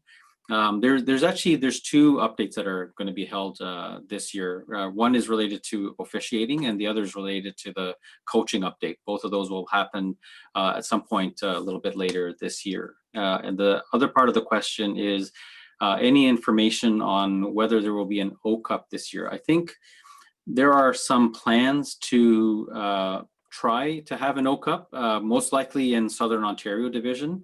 The rationale for this has already been discussed earlier this summer. The rationale for this, because if many of you will remember, Camp Fortune was supposed to host the U14 O Cup this particular year. The rationale for hosting it in Southern Ontario is that about 80% of the athletes come from that region. And they, as a result, they don't have to travel for the O Cup. So it would be a much smaller contingent that would have to travel, and the physical distancing, meaning that we could gender split the races and host them at completely different hills. That would also be a lot easier to do that in the Southern Ontario Division. Okay, so the next question, I don't think Rob is in Austria. He's just has a great background. Okay, so Dave is saying that we still have some orange and black paint for racing stripes. Okay, so the next question from Simone, and I'll ask either Rob or Jonathan if you could answer his question.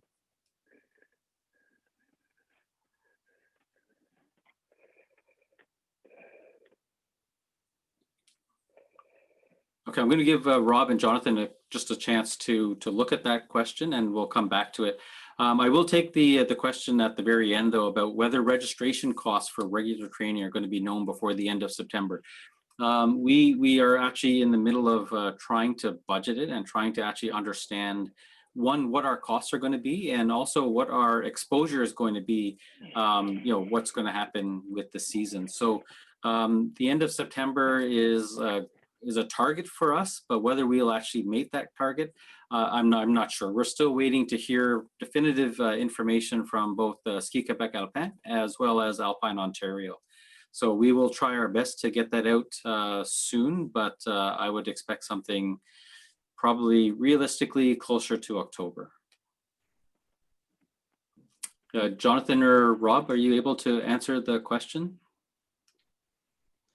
La question est la suivante. Quelle sera la politique de cancellation de la saison et remboursement partiel si il était impossible de terminer la saison normalement?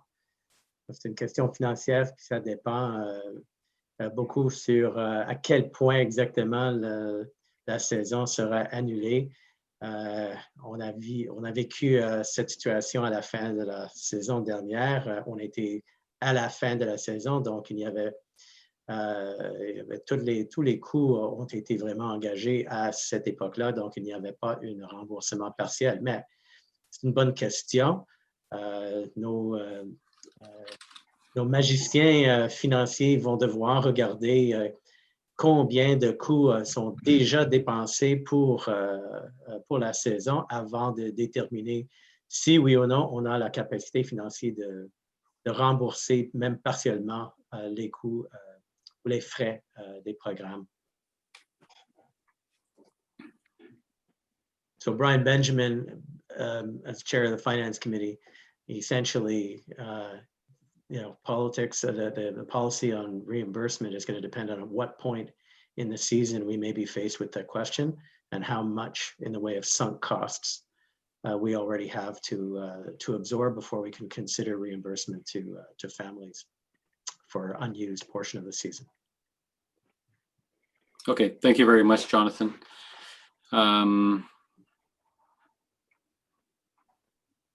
Okay, so the question is, what is the status of the clothing order following the pre-orders from last March? Christy, do you want to take that call? I think I know a partial answer. I don't know if Michael needs to unmute you for that to work. So I'll wait and see if Michael is able to unmute you. I can start to answer it though. So I know that we have put in an order with our supplier, which is Carbon, and that order has been going through now. I'm not sure the status of the order because, of course, with COVID, all of the supply chains did get disrupted quite significantly. So we have put in the order. We are expecting to get clothing back. And the question now is going to really come down to a supply chain issue of how soon we will get that back. I was hoping maybe Christy would have that answer, or Sean Banfield was also in the loop, because I think the order was all put together as well as the coaching coats. So Sean, have you heard? Oh, go ahead, Christy. Yeah, so no, so the order was put in. We had the pre-order that went in and for the jackets and the snow pants, etc. So we're waiting to get an update from Carbon as to what our expected delivery date is. So once we have that, then we can send out a communication to everybody so they're aware of what's going to be happening. So we'll get that out as soon as we can. Perfect. Thank you, Christy.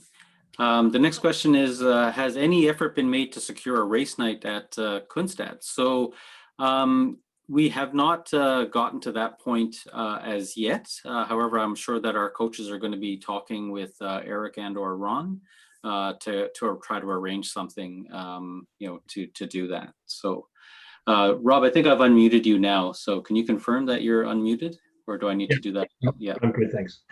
Okay. That's why I wasn't able to answer that question before, but Jonathan took it, so we're good. As it pertains to racer nights, I spoke with Eric Kunstad last week. He is, the stores are the ones that produce the schedule for these racer by nights. They're on top of it. I imagine word will be going out fairly soon about those. Okay, perfect. So we have one more question here, which is, can you provide some insight into the chairlift protocol for this year? So Rob, would you like to take that one, please?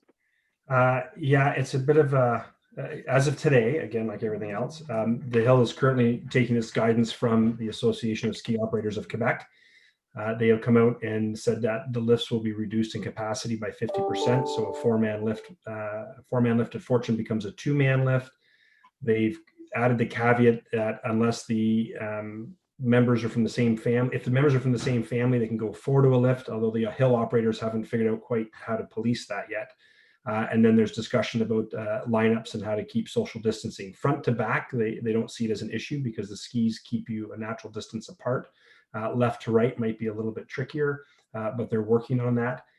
In addition, the Ski Operators Association of Quebec, interestingly enough, have currently undertaking a study to assess the efficacy of buffs and face coverings typical in alpine skiing to see how well they work as a mask, and if they do work well, if that can increase the capacity back up to 4 per chair or 3 per chair, given that it is outside and the chairlift rides are less than 10 minutes in length, etc. So as of today, we're looking at two people per lift per chair, with the hope that that may change in the coming months. But again, that's all dependent on where the COVID numbers go, what the study result turn, what the insurers have to say, and everybody else.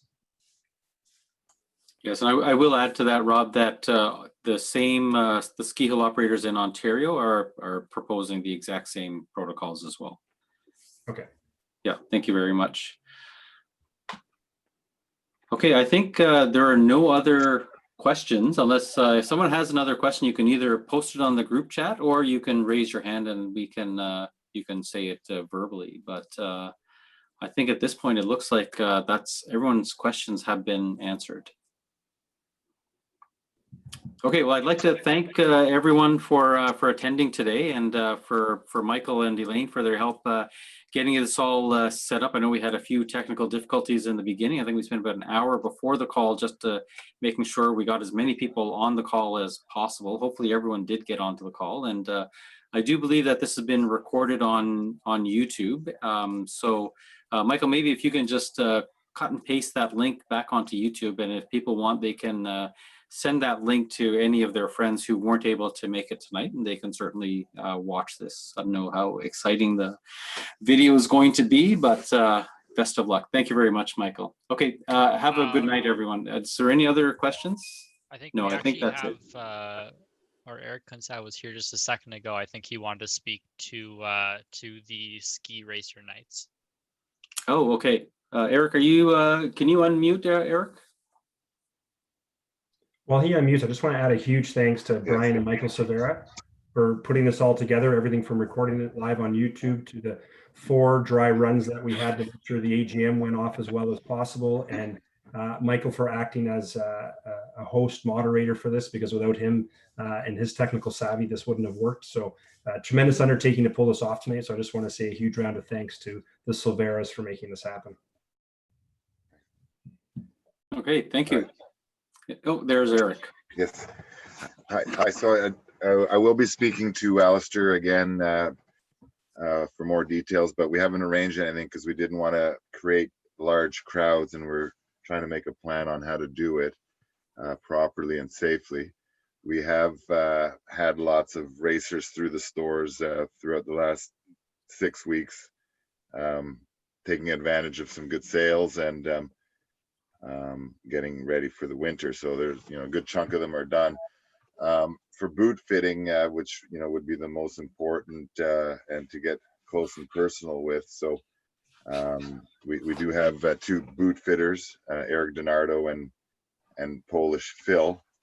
So again, through Alistair, we'll figure out contacts and appointments to get the equipment done on, special racer pricing as we've always done in the past, and we'll continue to do again this year.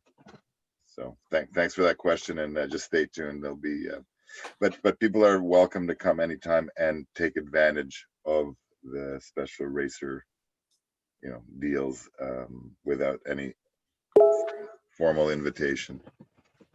So thanks again. Okay, merci beaucoup, everyone. Passez une bonne nuit. Have a good night, everyone. Thank you.